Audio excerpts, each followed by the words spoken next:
Bonjour à tous, ici Félie et aujourd'hui nous allons parler de Xiao du jeu Genshin Impact. Alors Xiao a environ 2000 ans et son nom signifie démon en chinois. Et d'ailleurs faudrait plus le dire Chiao, mais bon. Ce nom lui a été donné par Morax qui est l'archon Géo, donc c'est-à-dire le dieu Géo, le dieu de la roche.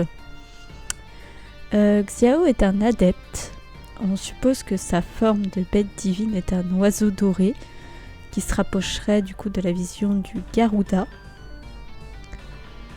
Un adepte, c'est des sortes de semi-divinités qui vivent à Liyue du coup. Xiao est le dernier adepte, pas du tout. Xiao est le dernier en vie des 5 gardiens Yaksha engagés par Morax pour protéger Liyue de la haine qui émane des restes des autres dieux tués lors de la grande guerre des 7 archons. Parce qu'il faut savoir que maintenant il y a 7 dieux principaux qui règnent sur Teyvat. Alors Teyvat c'est le nom du monde en général. Et Morax est le dieu de Liyue, le dieu des contrats. Et avant lui en fait à Liyue il y avait énormément de dieux différents. Beaucoup qui étaient très dangereux, on en voit certains lors des quêtes principales. Et il les a tous décimés, sauf que les dieux ne meurent jamais vraiment, leur haine est toujours vivante, et du coup il a engagé les 5 gardiens Yaksha pour les protéger. Protéger les humains du coup. Et le nom de gardien Yaksha de Xiao est Alatus, donc c'est un mot latin qui signifie ailer, avoir des ailes. Donc ce qui va du coup avec sa forme de bête divine et sa forme de constellation du coup dans le jeu. Chaque perso a une constellation. La particularité de Xiao, c'est qu'il ressent une douleur permanente à cause du karma. Alors, le karma, c'est l'énergie négative qu'il reçoit suite aux tueries qu'il fait des démons, des restes des dieux du coup, mais parfois aussi des humains qu'il tue. Mais il ne tue pas d'humains volontairement, c'est plus des dommages collatéraux puisqu'il libère énormément d'énergie lorsqu'il combat. Et malheureusement, s'il y a un humain à côté, il ne peut pas y survivre. Mais c'est pas volontaire de sa part, son but est de protéger les humains, pas de les tuer. Et ce fameux karma, donc cette énergie négative qui le ronge, a failli le tuer. Il y a quelques années, on ne sait pas trop exactement en fait, mais il a failli en mourir. Il s'est laissé tomber sur un champ de bataille, agonisant à la lumière du jour en fait. Et il a été sauvé par la mélodie d'un joueur de flûte. Et on sait du coup, par les artworks officiels du jeu et petite cinématique je crois. Non, pas une cinématique, ça devait être une bande-annonce. Bref. On sait que c'est Venti, du coup, qui était le joueur de flûte. Venti qui est Barbatos, le dieu Anemo, le dieu de Mondstadt. C'est pas un gros spoil, Venti, c'est le premier qu'on rencontre. Ça va. Et depuis, Xiao a pour vœu d'enfiler son masque, non plus pour tuer des gens, ou des démons, mais pour danser. Danser au clair de lune sur la mélodie qu'il a entendu cette nuit-là et qu'il a sauvé, danser dans un champ de fleurs. Voilà. Donc notre gardien Yaksha a un côté très poétique.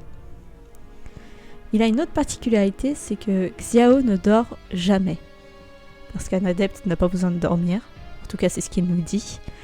Et la seule nourriture qu'il mange est le tofu aux amandes. Car il trouve ça très sucré. Et plus précisément, parce que le tofu aux amandes a le goût des rêves qu'il dévorait autrefois.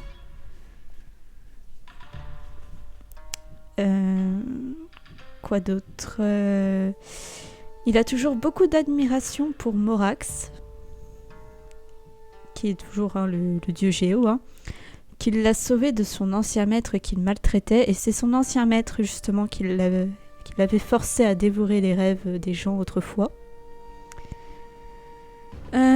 Il est lié à d'autres personnages du jeu. Par exemple, il a aidé à la formation de Ganyu en tant qu'adepte.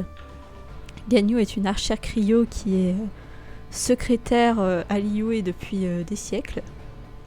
Ils se respectent beaucoup en tant que professeur et élève, mais ils ne sont pas vraiment amis.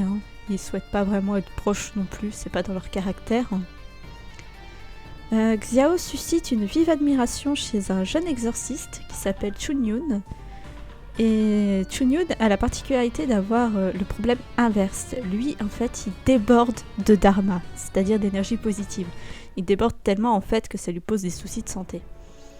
Mais par rapport à Xiao, même s'il l'admire beaucoup, il lui reproche de ne pas suivre les méthodes classiques de l'exorcisme pour tuer les démons. Il est trop brut pour lui, on va dire. Sinon, il reconnaît beaucoup la force du capitaine Bédou, car elle a tué à elle seule un léviathan. Voilà, c'est important de le notifier parce qu'il ne s'intéresse pas aux humains, donc quand il en note un, c'est intéressant.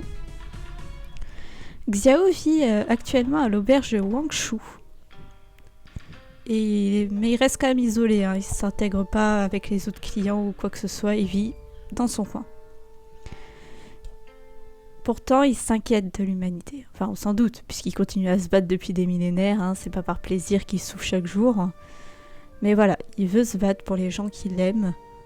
Donc Morax, son dieu bien sûr, Ganyu, son élève, le voyageur, donc c'est-à-dire nous, ou la voyageuse, le joueur quoi. Et on sait qu'il souffre encore beaucoup, car un personnage nous demande de lui emmener des antidouleurs particuliers pour l'aider à tenir le coup face à son karma du coup. Mais Xiao ne s'attend jamais à avoir de la gratitude. Il ne s'attend jamais à ce qu'on lui dise merci parce qu'il ne pense pas devoir être remercié. Parce que toute cette douleur qu'il encaisse pour lui, c'est une façon d'expier les péchés qu'il a commis avec son ancien maître, les tueries de masse, avoir détruit les rêves et espoirs de nombreuses personnes. Et pourtant, si on lui dit merci, ça le touche énormément, notamment si on lui offre un bol de tofu par exemple, ça lui fait vraiment très plaisir. Donc voilà pour son histoire globale. Pour les petites infos, j'ai noté des choses, oui, parce que je me suis fait un petit bloc-notes. Son arme s'appelle la lance de jade, et son masque de yaksha lui permet de libérer son plein potentiel de pouvoir, mais en conséquence, malheureusement, son énergie vitale est très diminuée. Il porte son œil divin sur son gant droit, et il nous offre des papillons cristallins lors de son anniversaire, qui est au mois d'avril, si je me souviens bien, pour nous remercier de notre aide. Donc nous, en tant que voyageurs, comme je disais tout à l'heure. Donc voilà. Je pense avoir fait le tour de la petite histoire de Xiao. Moi, j'ai beaucoup d'affection pour ce personnage, même s'il n'est pas dans mon équipe, évidemment. J'espère pouvoir l'avoir sur le prochain rerun de sa bannière, en tout cas. Plus j'ai déjà une lance qui l'attend. Bon, c'est pas la lance de Jade, c'est une autre, mais bon, ça fera l'affaire. Mais voilà, j'aime bien son histoire, il est touchant, quand même. C'est vrai qu'il a un côté vraiment émotif. Beaucoup de gens font la blague anémo, ils sont émo, bref, peu importe. En tout cas, moi je l'aime beaucoup et plus le temps passe, plus je l'apprécie. Donc j'espère vraiment l'avoir sur sa bannière, le rajouter à mon équipe. Et en attendant, j'espère que ce fanart vous plaît et que vous avez appris quelques petites infos du coup sur Xiao ou Xiao. Mais même là, je suis pas sûre de l'avoir bien prononcé.